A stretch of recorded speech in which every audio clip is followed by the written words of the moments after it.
मरदा हो हमारे मरदा हमारे मरदा हो हमारे मरदा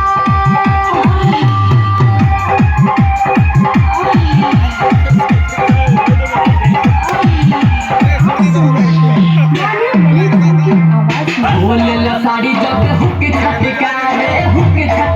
सखी हुक छटकावे बोले साड़ी जब हुक छटकावे सखी हुक छटकावे छूटे नहीं दिला हमके रात भर जगावे सखी रात भर जगावे